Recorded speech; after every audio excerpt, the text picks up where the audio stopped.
Dr. Gregory Bottaro is a clinical psychologist in New York City who treats men, women, and siblings dealing with post-abortion trauma.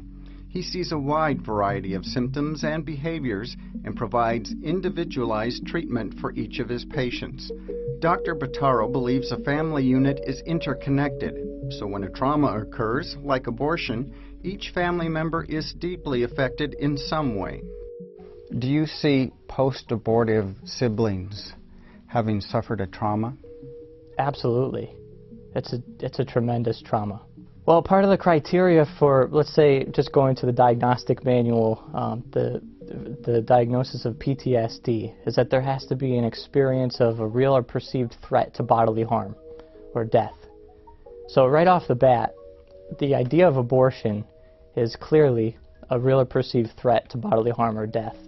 And depending on how that reality comes into the person's awareness, that can have a deeply traumatic effect on the person.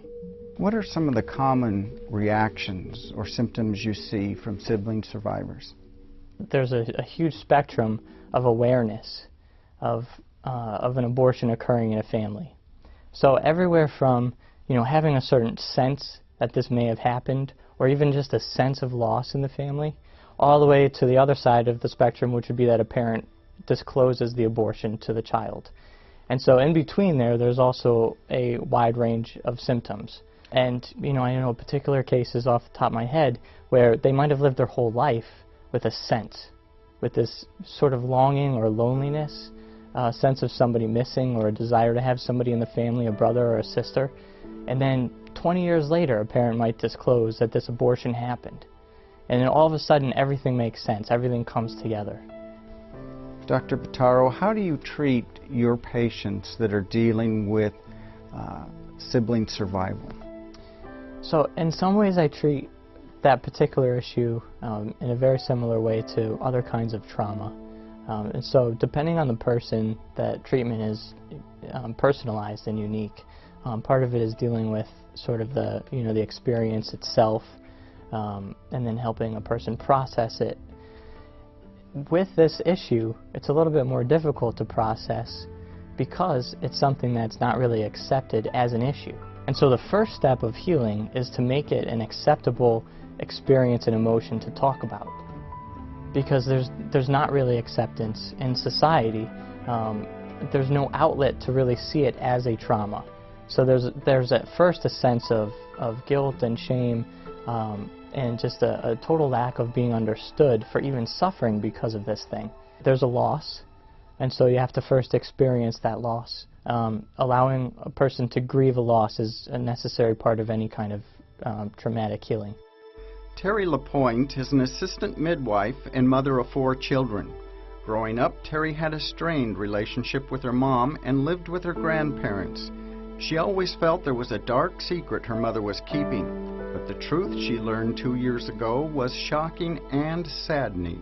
I found out that my mother had had some abortions, and that she had aborted one before me and one after me, and then also had an abortion with me, and I was a twin, and my sister did not survive. But amazingly, I'm here. What was your reaction to the news, Terri? I was stunned, but there was something about it that resonated inside, and it as my mind was reeling against it, thinking, no way, there was something deep inside that said, I know it's true. And it ended up explaining a lot of things. It started connecting a whole lot of things that never made sense growing up and through my childhood, and it just was like the key that connected everything. I understand you have memories of an experience with your twin in the womb.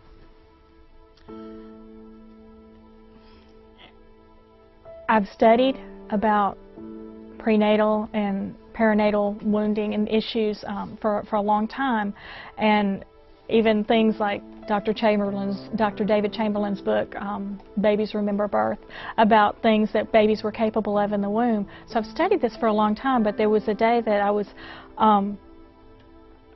I was getting ready for church, and I started having these memories come back to me and I thought, am I remembering this? It was like there was a battle in the womb, and I was literally fighting with my sister, and she was before me, she was below me, and I was above her, and she knew that the abortion was coming, and she literally shoved me, kicked me out of the way, kicked me to the top of the uterus so that I wouldn't be taken, and she was literally sucked away, and it's like the Lord just covered me there with His presence and just wrapped me up and hid me, and they didn't know I was there, and she was literally ripped away, and then there was quiet, and there was nothing, and I was alone.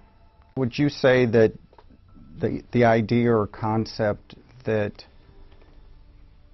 children have memories from being in the womb is valid in the professional circles of where you work? Absolutely, and it's becoming more and more valid. It's kind of an untapped field, but it's a field that's growing in popularity. In the professional realm, prenatal psychology is actually an up-and-coming field.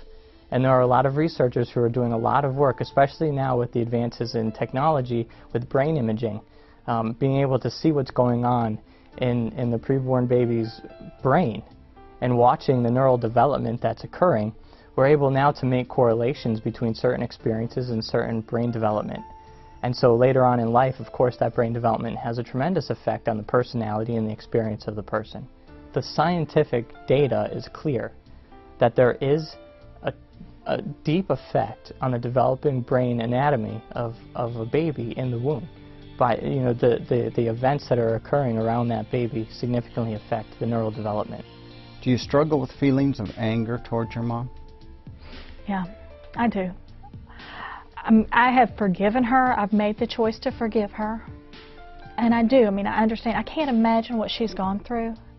Yes, I'm angry that she didn't value us enough. Why didn't she love us enough then?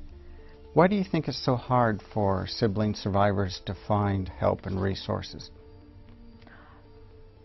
Very few people are talking about it. I was so excited when I found Renee's group on Facebook, but that's the only place I had heard of it, of anybody dealing with sibling survivors. It's a politically charged issue that it is hard to find help, and then the reaction of the parents. I never want to hurt my mom. That was never my intent. But my sister and my twin sister and my brothers, they were hurt, and their story needs to be told.